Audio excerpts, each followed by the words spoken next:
Welcome to the Books Between Friends podcast. 3 lifelong friends, one shared obsession. Books. From epic fantasy to page-turning thrillers. We dive into the stories we love And the ones we just can't stop talking about. So take a seat, Grab a drink, and get cozy. Welcome back, book friends. Speaking of cozy, what's making you guys feel cozy these days? So for me, I've actually been off this week, which has been amazing. Like literally, I have needed these days off since like forever. So if y'all don't know the world of education, we always get our summers off where we get like at least 2 months off. And then if you get into an administrator's role, you get maybe like 3 to 6 weeks off, depending on what role you're in. But now that I'm working an office role in education, I only get 1 week off. So it's just been a really hard summer for me, but this week I'm off. It's been amazing. I have done so many things in my time that I really needed to get done. So like it's been such a cozy week. Say that I feel you. I remember my first summer where I was no longer in education. I was like, well, this just sucks, doesn't it? What's been keeping me cozy is I've started investing more time in a Bookstagram. And so yay. I started posting. I said I was going to start posting like 2 weeks ago, but that didn't happen. And so now I started, as we're recording this episode, last night. You did. I did. Yeah. And so, yeah, I posted about, Tower of Dawn and Empire Storms, the tandem read. Mm-hmm. And then I also posted about Rowan Whitethorn, and I did his name in calligraphy. Which Ooh, love. I did see that. It looked really amazing. Thank you. I'm still practicing, so That's so we'll cool. see. Fun. Steph, what's keeping you cozy? Okay, so you guys know that we love to watch like trashy reality TV shows. Yeah. Love it. Yes, Here for yes. it. Yes. Drama-filled, right? So we are watching The Ultimatum, Queer Love, Season 2 this week. And I have just been enjoying this season so much. If you're not watching it, you have to watch it. It's really good. It's really good. Yeah. I started last night. Good. I haven't. Yeah. I think I might I have have not seen any of influenced it. you into doing that. You Well, sure did. How far did you get? I want to say I'm on the 4th episode. Maybe. Okay, cool.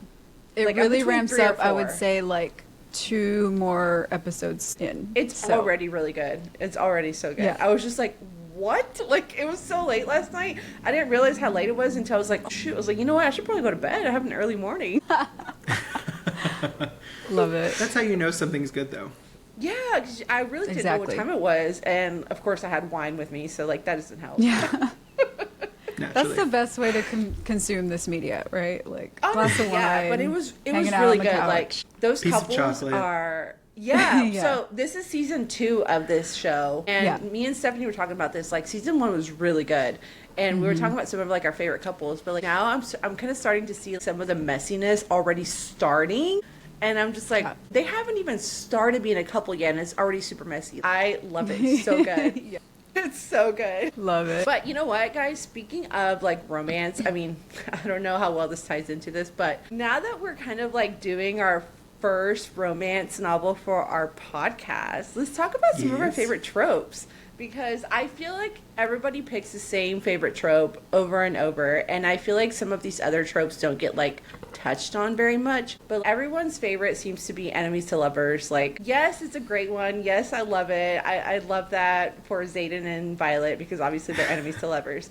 But what are some other really good ones that you guys have like kind of touched on, throughout the years? So I for sure know that this is a controversial one because most people don't like this. But I love a love triangle. Like, I'm into it. No! The drama of it just like, I love it. It's good. But I guess that makes sense if you really love these reality shows. Because a lot Yeah. of what we're watching right now, like the Ultimatum, has a lot of love triangles in it. Absolutely. Yeah. So, I can see that. Oh God! And then you wonder, that makes me wonder why you don't like Twilight. I mean, that's the perfect love triangle. That's a I can terrible... get into the Twilight dislike, but we don't have time for all the things I have to say about that. You know what, though? Honestly, I think that's my fault because I think I pushed it so hard on her that she just was over it at that point. No, I gave it a fair shot. I read all the books. I watched all the movies. I am The just movies not were a Twilight awful, girly. Sorry, The y'all. movies were awful. The books were yes, too. Okay, yeah. But I will say, like, I do enjoy watching people's reactions on TikTok of the Breaking Dawn Part 2. Oh, yeah, that's really good. The fight scene. On the flip side of the enemies to lovers, I do love a good friends to lovers. And I know that is also not very popular. Yeah. But I like it done in like a specific kind of way. I don't know. It's weird. But friends to lovers also often coincides with, it's not really a trope, it's more of a theme, but found family. And I love the found family. Like it's so heartwarming and cozy. Yeah. And so yes, like those things usually go hand in hand for me. And so friends to lovers is usually one of my favorite tropes. Cool. Yeah, I can see that. I'm not, maybe I just haven't read enough. Like, again, I keep calling myself a reader, but like there's so many books I haven't touched on where I don't know that I've read a lot of friends to lovers books or with that trope in it. So I don't know that I'm a fan or not a fan. So we'll see. For me, Read Wolf's Song. Okay, I do need to read that though. You have I was going to say so you're many currently times. reading one with a couple friends to lovers, which is Harry Potter. Oh, right. That's right. Yeah. Yes. See, I'm telling you, Classic. like, I haven't read these things before, though, so I'm reading them out. So for me, I love a good slow burn, y'all. Like, that's, like, one of my favorite. I love the tension between the characters. I love that yearning. I love, like, when the guy is just, like, pining after the girl. To me, that's probably one of my favorite tropes to read about when it comes to romances, especially in a lot of our books that we read. Yeah. I love me a good slow burn, but not too much of a slow burn. Like, do not make me wait books for y'all to like finally kiss or something. Like, you can't do that to me because by then I'm pissed that you haven't even like touched each other. So for you, it has to happen in book 1. Yes, but not immediately. If you keep me like on the edge of my seat throughout most of the book, I'm fine as long as we're getting there towards the end. Okay, book friends, you guys voted for this book, and we are so excited to jump into a new discussion. And I'm especially excited to be the lore master for this month's book discussion as the romance girly of the group. I cannot wait to giggle through a lot of this book because I will. And I cannot wait to get into some of these swoon-worthy moments with y'all. But before we jump into this discussion, I'm going to pass it over to Stephanie for a quick spoiler warning. Okay, book friends. So, real quick before we jump in, spoiler warning. If you are listening to this episode, we are assuming that you've read through chapter 7 of Beach Read by Emily Henry. So, let's go ahead and dive in. So, let's get our first impressions. What did you guys think of the first 7 chapters of the book? All right. So, yes, you are the romance girly of the group. But I've been known to dabble in romance. Like I said, I do like the escapism that it provides. Mm-hmm. It's heartwarming. I love all of that. I think the love for me really started around the pandemic when, everything was just sucky and I needed something. And that's when I found Red, White, and Royal Blue.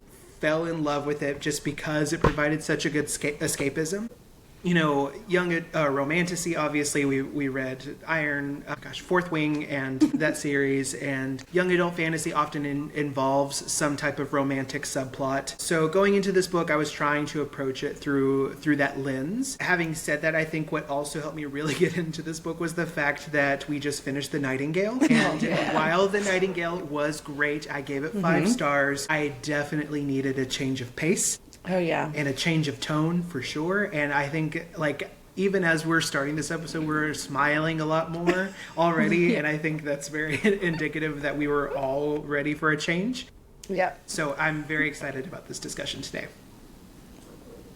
So, I too am not a romance fan typically, but I'm going into this book knowing that Emily Henry is kind of known to be the summer romance queen. So, I am excited to get into this right away. I'm finding myself relating to January, and especially with her sentiments that she talks about later on in this section about women authors and how their writing doesn't get taken as seriously as men's do. And so I'm loving the characters, especially her best friend so far. Like, I'm finding myself smiling, reading through their conversations on the phone and their text conversations. Like, it's actually reminding me a lot of how we communicate, you know? Yep.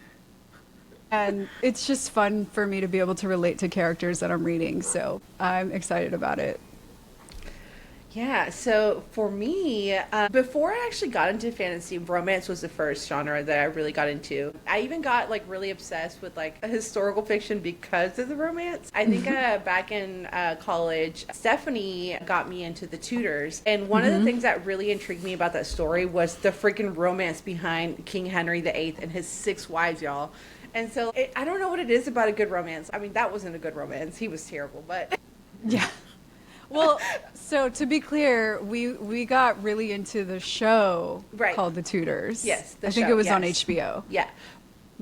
It was very steamy. Yes, very steamy. But then the show got me into a bunch of books written by Philippa Gregory that centered around that story. So I don't know what it is about it.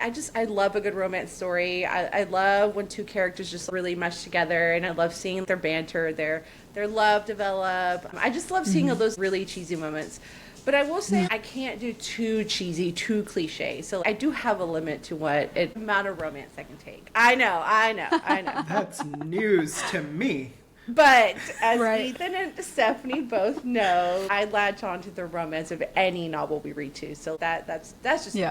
But with the beach read, you don't get too much from the first 7 chapters. So my first impression, there's not too much to go off of. But I really do like the 2 characters that we're introduced to, Gus and January. I've heard a lot of really great things about Emily Henry, so I'm really excited to read one of her novels. And I'm hoping this kind of leads me more into other novels of hers.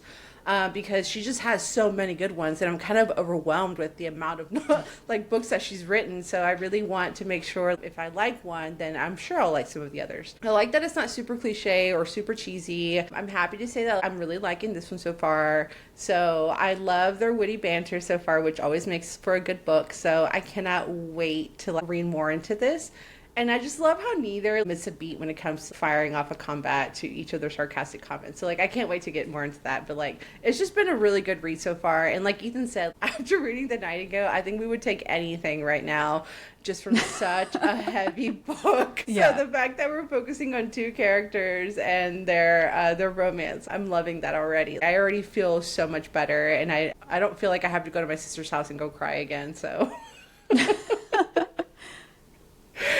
Needless to say, we're all super excited about this change in tone. Yeah. I feel like we're dissing on The Nightingale, but I was like, we really enjoy The Nightingale. Yeah. But I think with just everything that's going on in the world right now, plus reading The Nightingale, it was a 1-2 punch. And so I think... It's just a little heavy. Yeah, I think we're ready for this very much so. Absolutely nothing against Kristen Hanna. She has beautiful writing, so I hope that nobody takes this the wrong way. But now that we've talked about our first impressions, let's get into our deep dive part of our conversation. But for all you romance lovers out there, please be sure to stick around for after our deep dive, where we are going to share what we love about romances. We kind of talked in it a little bit, but we're going to go into more detail, so be sure to stick around. So in the beginning of the book, we're introduced to January Andrews. She is our main character. She's the romance novelist in this story. She's believed to be the hopeless romantic. She believes in happily ever afters because she has this perfect life and perfect parents, and how that kind of led into her writing a lot about romance novels. And so she talks about when she was 12, her parents sat her down and talked about how her mom was diagnosed with cancer.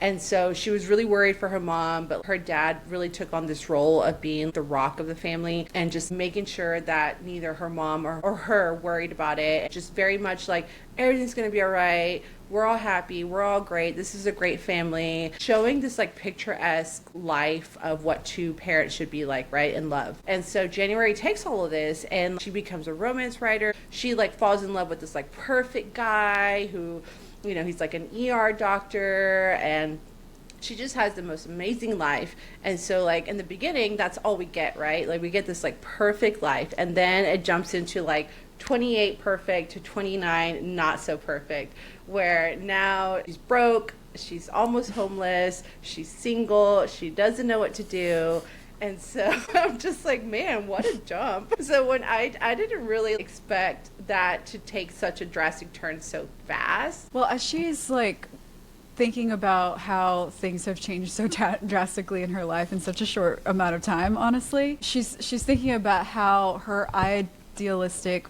family life influenced the type of writing that she always did. And the books that she wrote, and how now she's struggling ever since all of that fell apart and kind of this facade of a perfect life just shattered and reality set in, and she's still processing, you know? Yeah. On top of a breakup and losing the place where she was living. Like, that's harsh, you know? Yeah. That's a lot to go through within a year. So I feel for her. And I'm hoping that we're going to get to see her like come through this moment in time and, you know, hopefully write something good. Yeah. I will say what instantly caught me off guard, and I kind of liked it, was that January, I'm just going to call her Jan. Jan has already had a growth arc, right? Like she's already had this moment where her mother was diagnosed with cancer, and that made her realize that, like, you know, life is too precious and we can't take it for granted, and that's what prompted their family to do all these like really meaningful and impactful things when she was younger.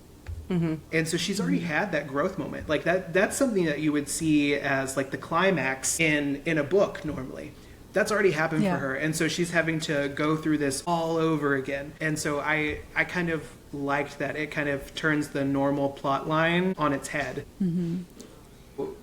I mean, you can still, obviously we're dealing with romance here, so you can still see where it's going to go eventually.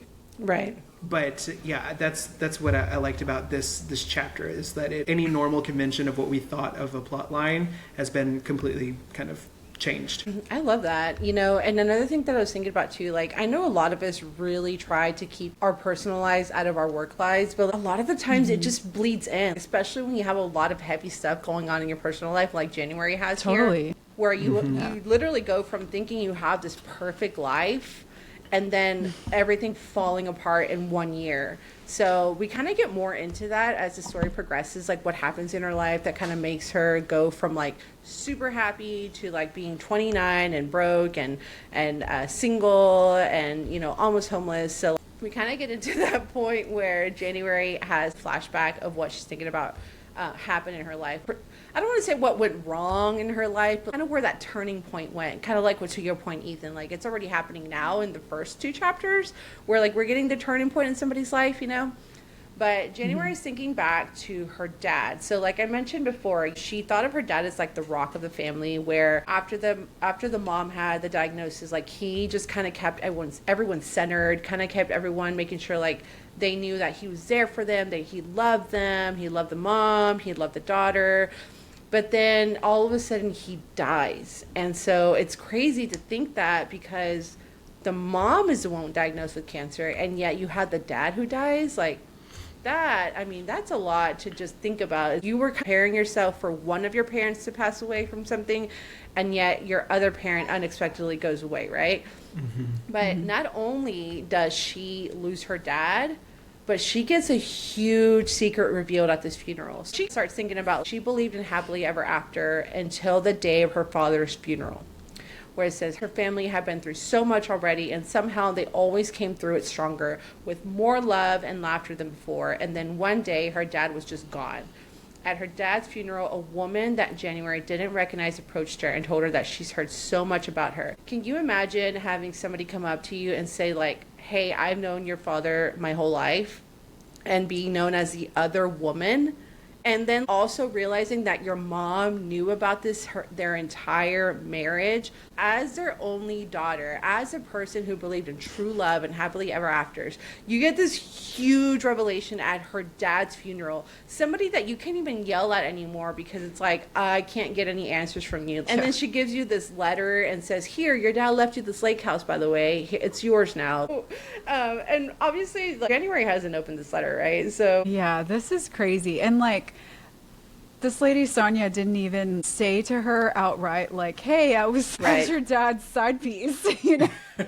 but what happened? Like, she kind of almost intuitively knew in her gut as this woman was coming up to her who she was and what she was to her dad. And then while Sonya's telling her about how she knew her dad her whole life, blah, blah, blah, then her mom comes up and knows her name and angrily says, Sonia, and like asks her to leave. Yeah. So that's how January finds out that her mom knew about her and kept the secret from her. So I think this is like 2 levels of betrayal for January. Like, yeah. 1 from her dad for hiding it from her, and 2 from her mom for knowing and hiding it from her. And like, as far as the letter goes, I'm sure she's just scared to like, she's not ready to face whatever it is her dad wrote for her. She's barely processing the loss of her dad and now the loss of what she thought was her parents' perfect marriage. Yeah. And so like, whatever's in that letter is just going to really set that reality in. And so that's scary to have to face. I don't think she's ready for that right now. Yeah. Yeah, I 100% agree, because like, how scary would it be to have the rug pulled out from you like that? You know, someone you thought you knew and you thought was perfect was actually just another human in disguise. You know, like I agree with you, Steph. She doesn't want this image of her father tarnished any more than it already is, right? And then she's angry in general. Right, because she's having to grieve a lot here. She's grieving the loss of her father. She's grieving the loss of the image of her father. Right. She's grieving the addition of Sonia. She's grieving the trust that she had with her mother. She's grieving the inspiration that came with her writing of. Right. Like, I mean, that's where her inspiration came from, was just this idyllic life, and now it's not there anymore. Yeah. And that's what I was going to say. Like, you know, I feel like a lot of kids, she's an only child too. So like, I feel like that's even harder, because I feel like other kids, when they have siblings, like they can lean on their siblings, they can kind of talk to them and like, hey, what's going on? And like, you know, just have that conversation between, but she has nobody to talk to. I'm sure her mother's not going to tell her what's going on. She can't yell at her dad now because he's gone. She's definitely not going to go to Sonia and be like, hey, what happened between y'all, right? And so No. Imagine, like, you know, I feel like any family, whether you have a perfect love between the parents, like any family would be devastated to know that there has been like this like affair, other family happening, right? But she had this perfect image in her head, and it's just too much to go through. Like, I don't know that I could even fathom thinking about that for anyone, whether or not I thought that you had the perfect love. So it's just crazy. Yeah. So the story takes us next to the lake house that Sonia said that her dad left January. And so January is here. Like I mentioned earlier, she's semi-homeless, so she's trying to find a place to go to. And so this lake house is in Michigan. I just keep laughing when you keep calling her semi-homeless, but like, but that's what she called herself. Her She dad said left her a whole semi-homeless. free house. I know, it's just fun. It's like a little privileged girl. Like, I'm homeless now. I have to go live for free in my dad's lake house. I know, like a first world problem. Yeah. Yeah. Wow. A lake house. My word. Actually, very good point. Very good point. When she gets to the lake house, of course, she's struggling with knowing that this lake house is a lake house that her dad shared with this woman, right? And we find out that January is struggling with writer's block. She's hoping to get some inspiration this summer at the lake house. And we also come to find out that she's on a deadline to get a book written by the end of summer. So here we are at the lake house, struggling to write another romance after having to say goodbye to her father, after finding out that her father had another woman. So she's exploring the house. She ends up falling asleep and gets woken up by a raging party. And so she goes to investigate what's going on, and it happens to be her neighbor having a party. And she goes to the front door to try to ask them to turn the music down, but nobody's listening to her because, again, it's a rager, right? And so she gives up, she goes to the deck, and she notices her neighbor standing there. And so she sees this neighbor on the deck where he's not part of this party. And so she's really upset, and she asks him to turn the music down.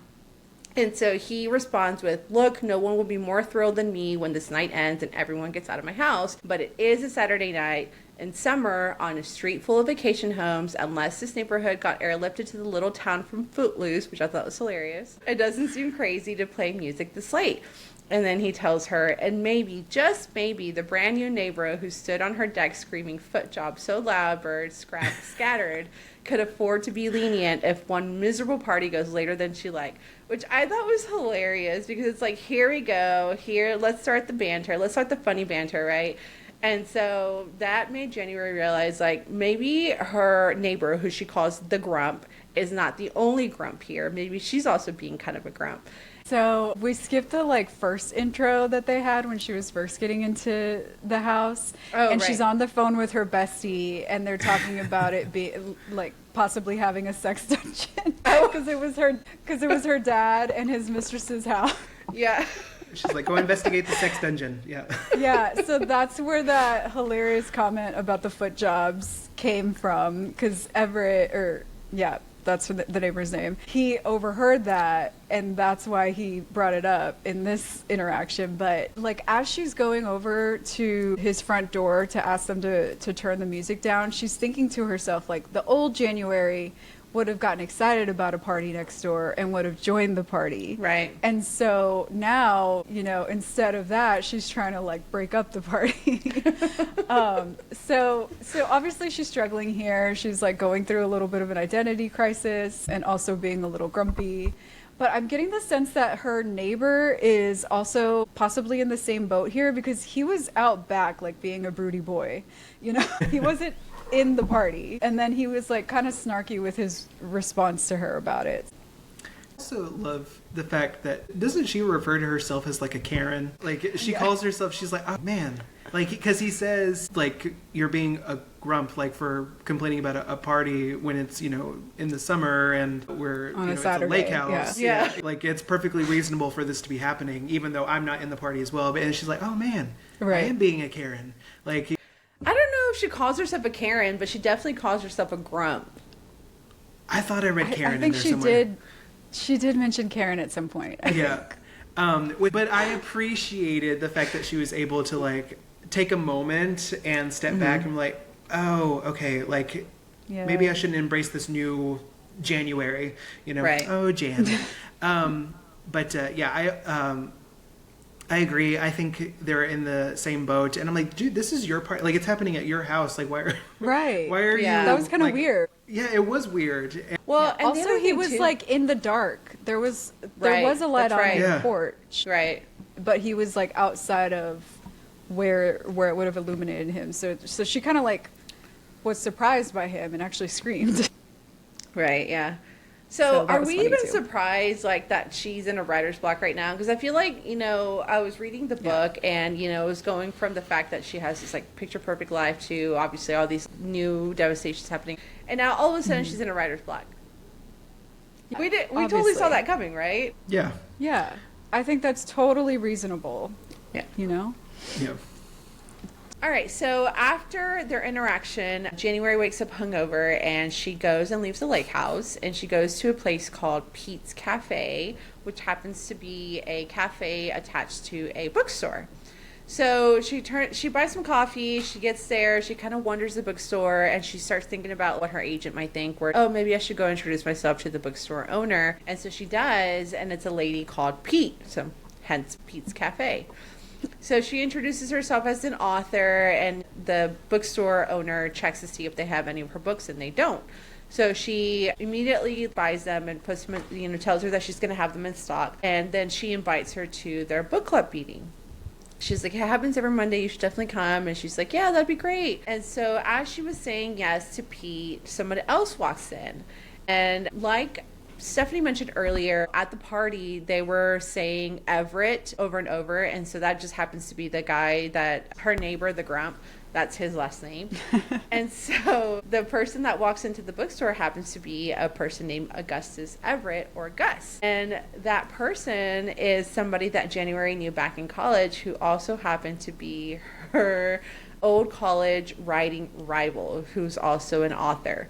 And so they're actually very opposite in what they write. She writes romance, he writes literary fiction. And so we get to see a little backstory of why January hates Gus so much. And so she remembers Gus from college, and she thinks back on why they're rivals, right? And so she remembers one day where she was handing in one of her writing stories, and everybody in the class had to give a critique for it. And as soon as Gus picks up hers, he says, "Let me guess, everyone lives happily ever after again." And so January just really took that and made her really upset, and so she has a really bad opinion of him. And so she talks about how in the next several years they compete, they take turns winning awards, they take turns winning contests and prizes, but they don't really speak to each other. And she hints at a night that they had together, but doesn't really get into it just yet. And so after she's remembering her time with Gus in college, that takes him back to the present, where Pete is calling over January because she went and hid after she saw Gus coming to the door. And so she tries to introduce them, like, "Hey guys, you guys are two authors in this really small town." And Gus says, "Oh yeah, we've met." And he says, "She's my neighbor." And so January thinks that he doesn't remember her from college. And so then they kind of start getting this little banter back and forth. And so she describes Gus's writing as something really groundbreaking and important, totally new and fresh, like a story about a disillusioned white guy wandering the world, misunderstood and coldly horny. So obviously she was making fun of Gus's writing, right? And then Gus is like...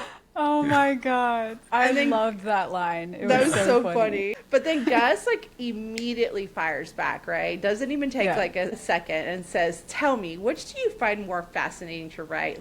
Love-struck pirates or love-struck werewolves?" And so they just go back and forth. Yeah, I'm also loving their banter so far. Like, they're both witty and they're quick to fire back at each other. So I love that. And it's giving me, like, especially with like the introduction of Pete, and she's kind of like a whimsical character.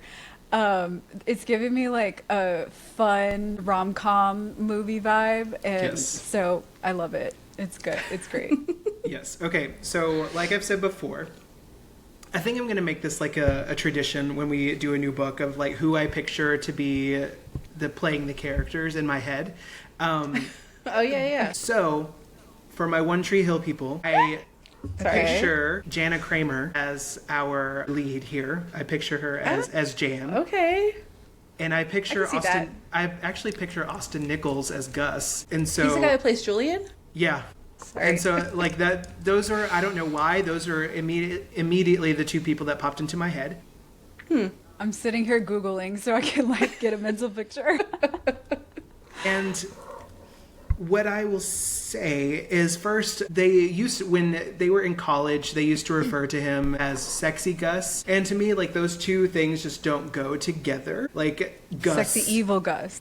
Yes, sexy evil Gus. But, like, just Gus makes me think of, like, a grumpy grandpa. So but I'm excited for this book to change my mind about it. The other what's funny thing is, like, I used to know a Gus in college, and he was just a goofy guy. So this character to me is the opposite.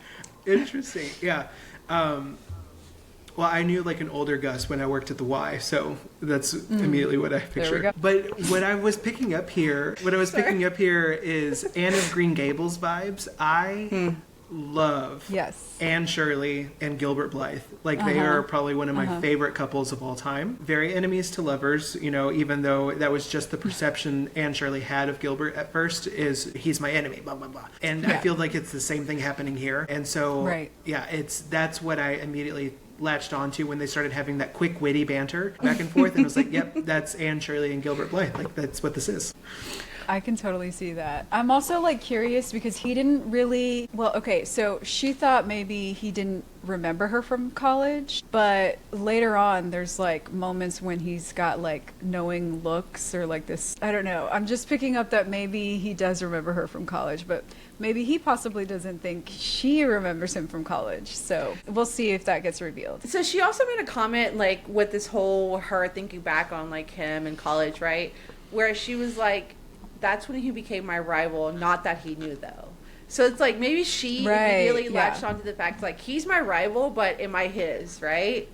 And so maybe that's like what he probably never thought of them as rivals. Exactly. But she did because of the one comment that he made about her happily ever afters, right? Yeah. And I mean, honestly, not everybody is a fan of happily ever afters. Like some people don't like that they live happily ever after again. So I can see that. I mean, that's one reason that, Steph, like you say, you don't want to get into romances because it gets too cliche, too cheesy, right? Yeah, it's predictable. Yeah. So I can totally see that. There was also before this, as she's getting sick at home from her hangover. Oh, right.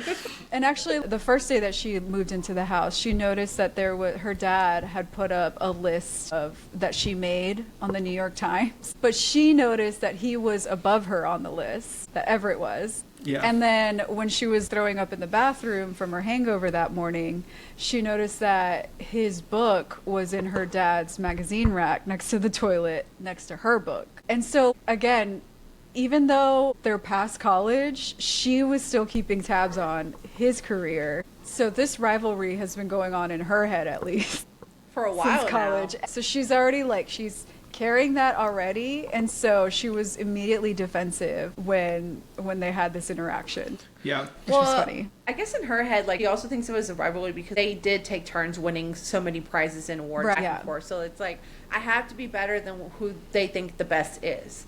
So even if he didn't care and he didn't think that, she's already caring about that and thinking that she feels like she needs to prove herself over and over. You know? Yeah. True. Yeah, I'm very interested to see this develop because Yeah. Gus never starts the argument, right? It's always Right. Yes, it's always that's true. That's true. like, oh, Jan, it's always her. She's the one because she perceives it shows her insecurity, honestly. Right. She perceives Yeah. that he thinks that romance is beneath him just because of that Right. one comment that he made. Let me guess. Years ago. Yeah. It ends in happily ever after again, right? Right. But if you write romance, yes. I mean, that is literally the definition of a romance. It has to Yeah. have a happily ever Right. after or a happily for now. Yeah. Yeah. So, Right. you know, if that's your if that's your genre, girl, own it. You know, Yeah. it sure does. But I'll tell Right. you what, romance is the hottest selling genre of all time. So Oh, yeah. yeah, you know, get off me. But yeah, I'm interested to see this because honestly, to what we've said before, I don't think he perceives any kind of rivalry between the two of them. I don't And think so either. Yeah. and when he not. does clap back, it's because she started it, and he probably just can't let it go because it's probably fun, you know.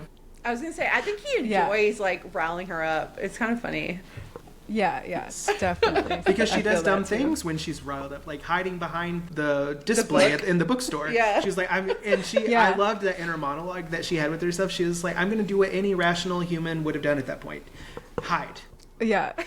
Yeah. When he walked and then through the she's door. even thinking to herself, can I sneak out even though she knows there's a bell at the Oh, door? that's right. Yeah. Girl, no, you're stuck here. Yeah. Yeah. Small town. Hello. Oh, and then for Pete, I also picture Allison Janney. Who's that? Allison Janney. She played the Googling mom again. on The Help. Okay, yeah. She also yeah. plays the mom on Mom, the TV show. Oh, that's a good one. Yeah. Yeah. Okay, well, you're going to know exactly this character. It's 100%. If you watch the movie called The Way, Way Back, Allison Janney plays this eccentric character on that show. That is exactly what I picture for Pete here. And I also don't know what you're talking about, but it's all good. I am correct. You need to go watch The Way, Way Back in general because it's a fantastic movie. Anyway. Okay.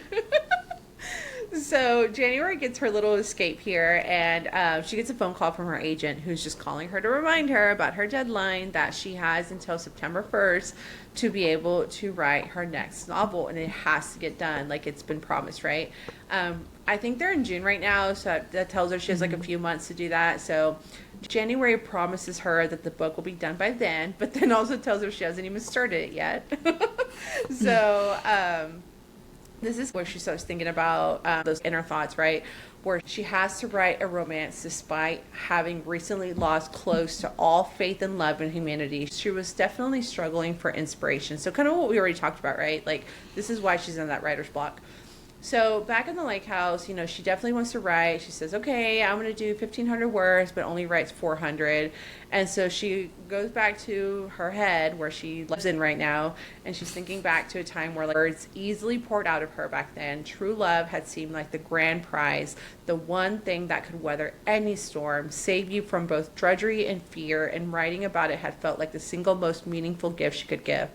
And so Finally, it's Monday. She goes to the book club that Pete has invited her to, and she's thinking that she's going to be the guest author. So she has all these bookmarks and a wine bottle in her bag, and she's ready to go. And so as soon as she gets there, the last person that she thinks will be there is there, and that is the other woman, Sonia. She just happens to be there, and I'm just like, what the heck? I don't know why I did not see that coming, y'all. Like, I mean, I knew that she was from that town, but I didn't think she would get like reintroduced into the story so quickly, right? And Me so either. I didn't see it coming. Yeah. I honestly didn't see it coming either, but after I read it, I was like, why didn't I see that coming? She obviously lives here, like you were saying. I was like, yeah, I mean... It's a small town. We know this. Yeah. Right. And so obviously there's going to be some more coming up with the fact that like she knows Pete and like Pete's like inviting her into her home and stuff like that. So there's going to be some kind of run in there, like a lot of foreshadowing happening that they're going to have an eventual sit down, right? Hopefully. And so, of course, January does what she did in the bookstore and she runs away. Like, she runs to the bathroom. She avoids her. But then, thankfully, she hears Sonia leaving. And so she's like, okay, good. I'm safe for now, right? So she gets back out, and then another guest shows up, and this time it's Gus. And so she's immediately annoyed because Pete introduces Gus as the one and only Augustus Everett, and she only gets introduced as January. And so to her, in her mind, like she's already comparing herself with Gus as just with that introduction, right? Kind of going back to what you said, Ethan, right? Like kind of like her insecurities kind of showing up there.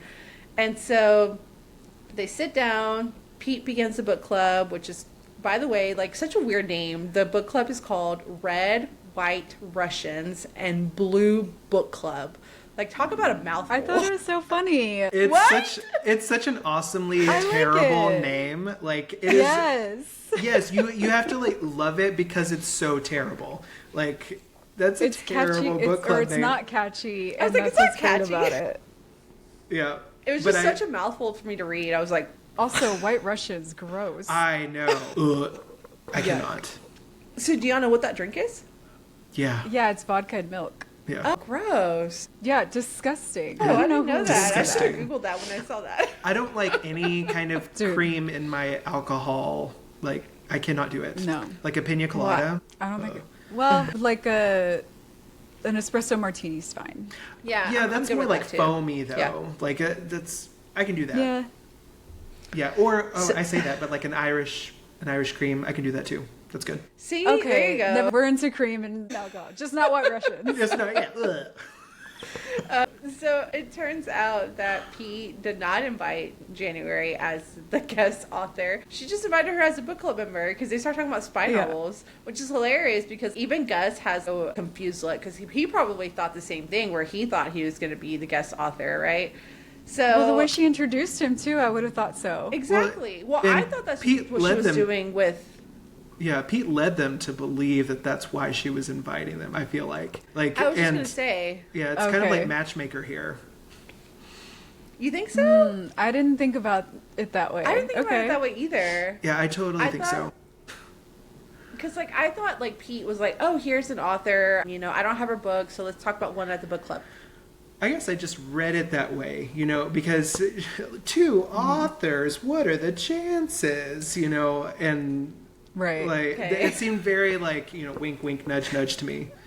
But I could have completely made that up. That makes sense, but no, I can see that. I didn't pick it up while I was reading it, but it makes sense to me. It does make sense. Now that you say it, it makes total sense. Yeah. It's kind of like forced proximity, right? Yeah, you know, literally forced proximity since they're neighbors, but yeah. Yeah. So after they talk about spy novels, which I'm sure Gus and January had no idea what they were talking about because they probably didn't even read the book, right? January starts saying her goodbyes to Pete, and she realizes she's had too much to drink and doesn't want to drive home. So she tells Pete that she's going to take Uber, but Pete tells her, hey, there's only one Uber in town. Like, they're probably not going to be out right now. She's like, no, I'm going to take an Uber, and realizes there's no Uber in town ready to take her home. And so Gus offers to take her, obviously, because they live right next to each other, and she refuses until she finally gives in. And she says, but I don't want to go home yet and fall asleep tipsy. So then Gus says, okay, perfect. I have a plan for us to sober up, right? And then he takes her to a donut shop.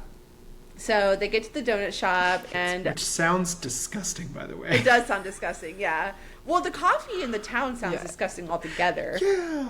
How disappointing. Right? Like usually you can find a good cup of coffee in a small town. Especially when Yeah, it's but- a book concerned with writers. Like, Yeah.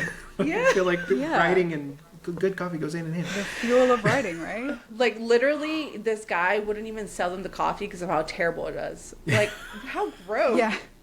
He was like free because it's been sitting out for It's been on the however long. burner for like 5 hours. Have a cup. Also, this guy's in his underwear. Oh yeah. Yes, he's in his underwear. Donut shop. I forgot about I'm not consuming anything from this place if he's cooking in his underwear. Want some donuts? Don't buy the coffee. Yeah. No, Sorry. thank you. Like, what is going on in Michigan, y'all? Like, I don't know that I want to go. Literally. It's not on my itinerary anytime soon. Like, what's the name of this town? I desperately do not want to go. Thank you. Yeah. But it is called North Bear Shore, I believe. A random name. Yeah, that's true. Yeah. Okay, so they get a half dozen donuts, and Gus makes a comment about the donuts looking disgusting, and then January says, finally, something we agree on. And Gus says, I bet we agree on a lot. Which goes back to what we were thinking. You know, January is just building Yeah. up this, like, rivalry in her head with, like, Gus. Like, come on, give him a chance, right? And so they attempt to make real conversation, but neither are willing to answer each other's questions. So January asks him if she can ask him a question, and he responds with, why did you move here? And so she doesn't want to answer. So instead, January tells Gus he was being rude to her the day that they met over the raging party, and he apologizes to her, telling her he was having a bad day. Then he asks her to forgive him, that he's been told he makes a bad first impression, which is when January finally tells him that that wasn't their first impression, which he says nothing to, by the way. So she tells him, I've met you before, but doesn't say anything, right? So he finally says, if I answer your question, will you forgive me? And January finally agrees to this and asks him her question. She says, you thought they were doing your book, didn't you? And so going back to the book club, thinking about the guest author, right? And so Gus tells her that he has been living there for 5 years and Pete has never been invited to the book club. So now it makes me think that what you said was true. Yeah, this is what really cemented it Yeah. for me. Like, she's never asked me before, but all of a sudden, you know. So after 5 years, Yeah, that like, makes sense. That makes total sense. Like, I didn't even think about that either. So yeah, so what did you guys think about the interaction at the donut shop?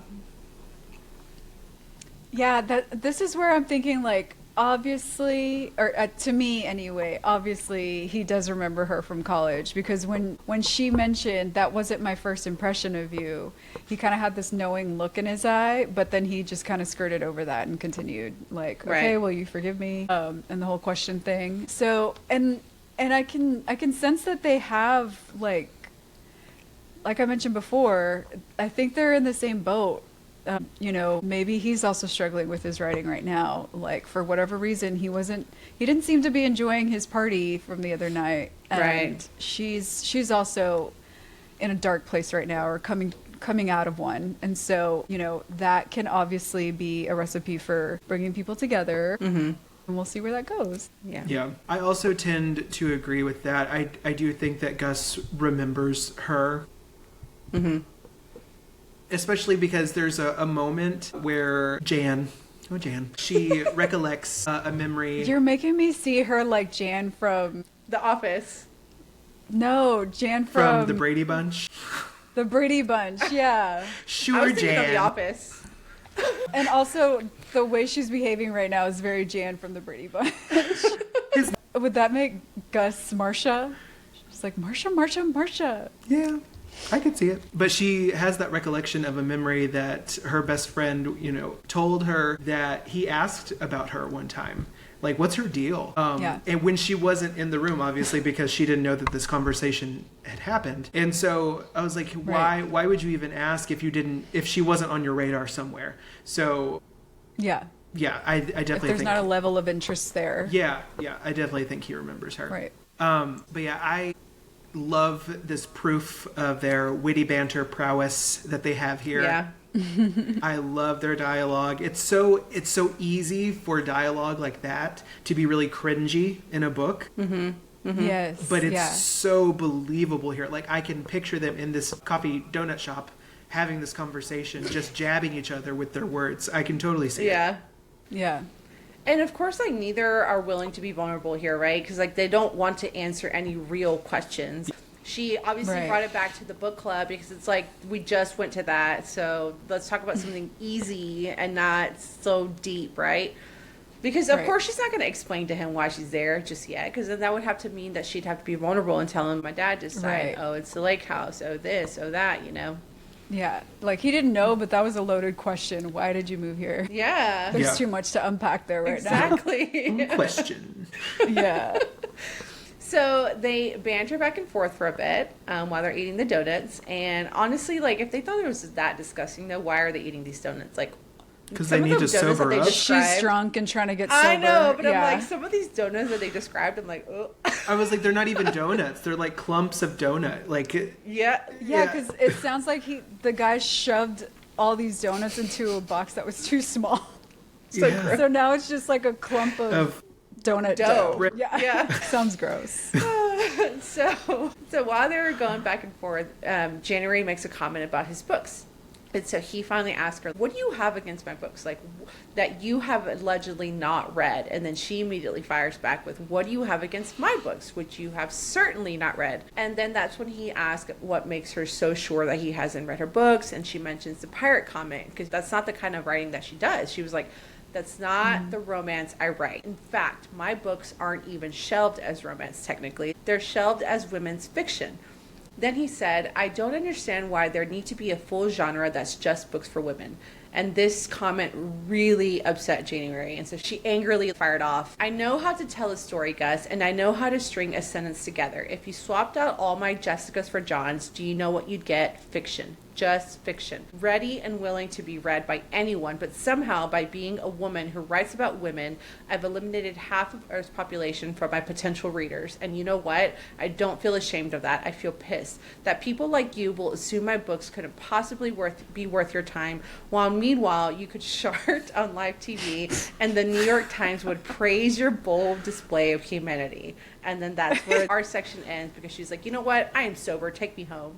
Which, again, what did you guys think? We don't plan these out, but that was like a perfect cliffhanger for this section. I was like, that was a perfect ending. Now what? She mad. She mad. Man, she was pissed, y'all. But honestly, she had a really great point. Like, yeah, absolutely. I feel like there's just so many freaking double standards these days, and I'm just like, and I'm over it. Like, what did you guys think? Right. Yeah. No. Totally. I'm 1000% with January on this sentiment. Like, just the sheer fact that it's a woman writing about women, and all of a sudden that's a subcategory of a genre, and not just fiction. You know, literary fiction like his. The default being men's perspective is tired. Like, that's hack. Like, I'm also over it. So I'm glad that she clapped back so forcefully. Like, he needed that. Obviously, I don't think he even meant it, but that's the kind of default thinking that causes these types of divides. Right. And it's not okay. And it does need to be called out. Yeah, totally. It's like, how do you disrupt systemic, like, just issues like that, right? Sometimes the only way is to get right up in their face and be angry about it, and that's what she did here. Although I don't think that was planned on her part to act like that. Right. It was just a knee-jerk reaction, you know, and rightfully so. But to your point, I also don't think he meant it as a mean-spirited comment. To him, it was just some offhand remark, you know, like, I don't really understand that, which proves the systemic issue, right? Like, if it didn't even compute for him, that it was an issue. So again, to Gus, it was just an offhand remark, but it's really important to her, and now that's visible. And I think he will. We obviously don't know because it's the next section, but I think that will probably be the spark of a good amount of respect for her. Wow, this is really important to her. This also makes me think that she's not going to be writing romance. Like, I think we're going to, you know, like, that's an area that we're going to go into. So we'll see. Well, I was just going to say, like, obviously here, like, something's happening here, whether it's not even them falling in love with each other, right? Like, I know that this is a romance novel, so, like, there has going to be some kind of love here. But, like, just between these two characters, what we're seeing, do y'all think it's the beginning of two authors mutually respecting each other? Or do y'all see this, like, becoming a bigger, like, rivalry thing that she's, like, built up in her head? Yeah, and you know what, Ethan, while you were just talking just now, it made me think that maybe we possibly misinterpreted Gus's comment. Like, maybe he didn't think, oh, I don't understand why there has to be a separate women's Oh yeah. literature. To me, it should all be considered at the same level, But it could easily be misconstrued the way January did. And like, I took it that way. But then I started thinking maybe he doesn't feel that way. We're just making assumptions the way we think he's been making assumptions about her this whole time. Totally.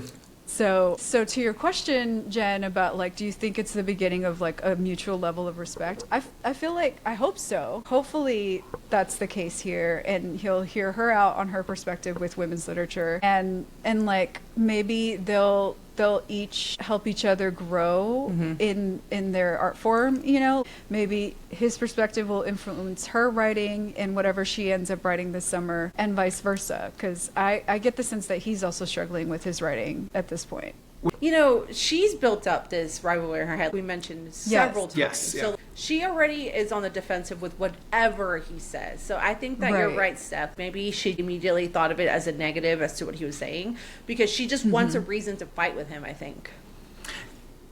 You know? Possibly. Well, she already has this perception of who he is in her head, which colors everything that he says. So totally, which when I say it like that way, like Steph, to your point, what you said, that probably is what he was thinking, right? Like, right, yeah. Yeah, so maybe that's interesting. But I think their respect will come through their rivalry. Like they're going to be rivals, but that's how they respect each other. Right. When there's that healthy level of competition. Right now it's unhealthy. It's an unhealthy level of competition because it's perceived more on one side than the other. Right. But I think that there will become that mutual respect through that competition they have with each other. I agree. Yeah. And sometimes we need that push. Like we need to have some of those strong emotions that pushes us too. Like like right now she's just focusing on this grief part. Like she needs something else to really push her past that, Yep. Right. Yeah. All right, friends, so that's the end of our deep dive of Beach Read. Now we're going to move on to a segment we're calling Swoon and Tell, where we discuss some of our favorite quotes and moments that made us swoon. But for today's episode, because we're just starting to get to know our characters, there's not a lot of swoon and tell moments just yet. But what we're going to do is we're going to share what we like or what we don't like about romances. So I'll start us off here. So I kind of had a hard time trying to figure out, like, just pinpointing, like, what it is that I really love about romances, because I love reading them. And I will say, as of lately, one of my favorite authors is Anna Huang, and she writes a lot of spicy romance. So, like, I try not to think about the spice too much. I try to think about just, like, what makes a good romance good for me, right? And so I will say one of the things that, like, I love reading about is, like, two characters that have really great chemistry. And you might think that that's in every romance, but it's actually not. And so whenever I am reading a good romance, like, it has to be really great chemistry. I love when there's, like, really great flirtatious banter. I just love seeing the characters going back and forth, right? Not just focusing on, like, oh, I love you, this is why I love you. I will say one of the things that I like is when the guy falls first, which may be a lot of romances, because I think, like, obviously women writing romance, they're going to want the guy to fall first. but I do love that. I also like it when the FMC is not too stubborn about admitting their feelings. Because I feel like I've read some romances where the girl just does not want to let go of her independence and does not want to let go of her identity, which I feel like you shouldn't be able to give up your identity when you fall in love. Like, that shouldn't be a thing, right? But they just get too stubborn and they just don't want to give in to the feelings that they have for the guy. And then sometimes that goes on for too long and I'm like, all right, I'm over it. I get it, girl. You're independent. Like, move on. Just admit it, right? And I've already mentioned it before, but, like, one of my favorite romance tropes is a good slow burn. And so, like, I love the tension. I love the yearning, especially, like, when the guy falls first, right? But definitely not too slow where I feel like the FMC is really pulling back and I just get really frustrated. There have been times where like I've read it and I tell Stephanie and Ethan, I'm like, okay, I can't. She needs to just shut up and admit how she feels. Yeah. Come on, girl. You know you love him. And I always hate that whenever they're having their... What was the last one you were reading and you told me you hated her? Oh my God, it's so bad, y'all. Was it Spark of the Everflame? Spark of the Everflame. It was just so bad, so bad. And people love it, but a lot of people say they cannot stand the FMC, but like the MMC carries the story. I can't get past it. She is just too stubborn, y'all, and I cannot get past like all her like I hate him, I hate him, I hate him, I hate him. Like, okay, we know you love him because you talk about how much you love him in your head. So I can't I can't do that. So anyway, sorry, I'm getting into things. I'm getting too focused on these FMCs. Tell us. Steph. I know. I just get really frustrated when they just get so like bogged down and so stubborn. I'm like, girl, but you know you love him. You've talked about it for the last 10 chapters. You just won't admit it. So like, come on. Anyway, Steph, Ethan, what do you guys like about romances? So at the beginning of the episode, I did call myself out for not being a romance fan typically. And it's because I just can't get over like the cheesy factor and it just doesn't seem relatable to me. Like who's actually like that with their partner? Not me at least.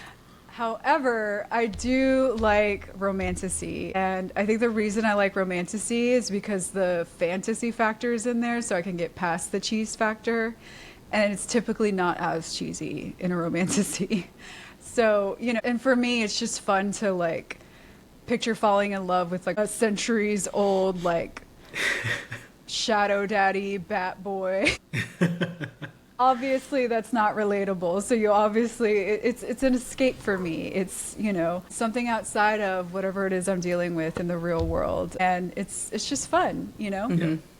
To be honest, a lot of the broody guys in romantasy I would probably hate in real life because they always have like an arrogance and this attitude that I just can't stand in real people. So I probably would never fall for someone like that, but you know, it's just fun to turn off reality and like get lost and escape into something fun. I think it's funny that like you focus on what you don't like about the males, or like the MMCs, and like I focus way too much on what I don't like about the FMC. One thing about me is I will always support women's rights and especially women's wrongs. I love I'm that. not saying that I wouldn't. It's going to be the title of the episode, you know. But man, enough is enough when it comes to being too stubborn. Maybe I'm too stubborn, and maybe I'm just kind of like... You know what's hilarious is you are pretty stubborn, so... Yeah, or we maybe just that's why I don't like it so much. That's probably why. It's a little bit of projection. Oh, she's so stubborn. I hate her. That is so funny, y'all. She says stubbornly. This is why we have these discussions, though, because you gotta... Yes, to call us out, to keep us humble. Yeah. Exactly, to keep us... Yeah, to call me out, because honestly, please do. Oh my gosh. Well... I'm sorry, Ethan, what about you? Yeah. Moving on. Sorry. Before I was stubbornly interrupted. But like I said in the beginning, I do love a good romance because to me it is the epitome of escapism, you know, besides fantasy. So I love that escape. I like the way it makes me feel. Even the cringy lines, like I hate the cringy lines, but I also love the cringy lines at the same time. Like, oh, Sweet Home Alabama with Reese Witherspoon. Like at the very end, she's like, so I can kiss you anytime I want. I'm like, oh, that is gross. But also it's so good because I want to talk about how gross it was, you know? So I'll almost like audibly roll my eyes when I read something like that, but then immediately I want to go talk about it with someone. What I like about romance, you know, outside of romantasy, is the fact that male characters don't always have to be angsty and broody. We get that more outside of fantasy than we do in fantasy, so that's always nice to see when I read something else. While I love a good grumpy sunshine, I just don't like it all the time. What I appreciate most about romance is that you know exactly what you're getting with it. Whereas a lot of people, that keeps them away from romance. Like, I don't want another happily ever after. But for me, if I'm reading a romance, it's because I know what I'm getting. Like, it's like watching a Hallmark Christmas movie. I know exactly what I'm getting with it, and yes, I want more.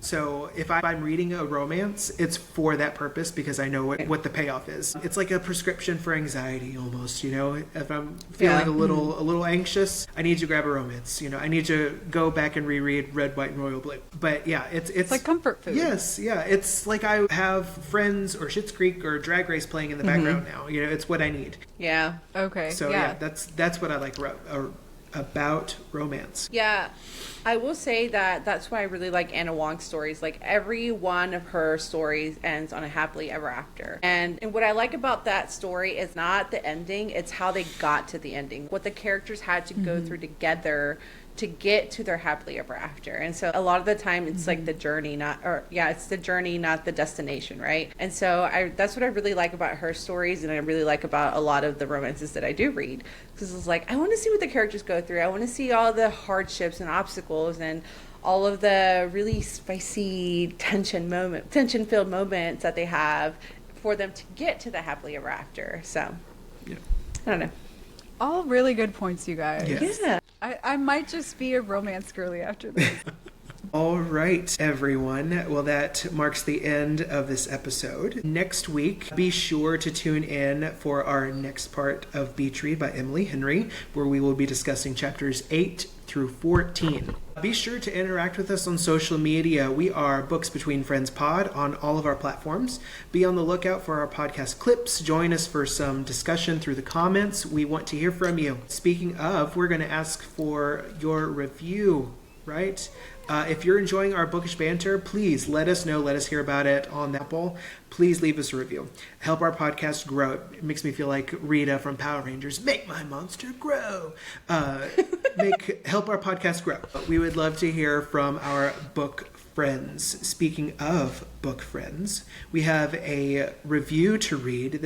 I love this name. This is from Adorkable Fran. That's So very cute. That's very adorkable. And Adorkable says, I am obsessed with turning into this podcast. As a bookish fanatic, I am always looking for new book recommendations and reviews. I have stumbled across the right podcast, and I am glad that I did. Well, we're glad you did. Thank you so much. Yay! Thank you, Adorkable Fran. That's so awesome. All right, guys. So for part 2, things are heating up in North Bear Shores. In next week's episode, we dive into January and Gus's Deal of the Summer, a genre swap writing challenge that has sparks flying and tensions rising. From awkward writing dates to emotional unburdenings, these chapters serve banter, vulnerability, and just a hint of slow burn chemistry we've all been waiting for. Writing lessons, late night windows, and emotional walls start to crack. Are we watching two authors fall in love or fall apart? Tune in Monday as we discuss character growth, literary tension, and all the moments that made us swoon or scream.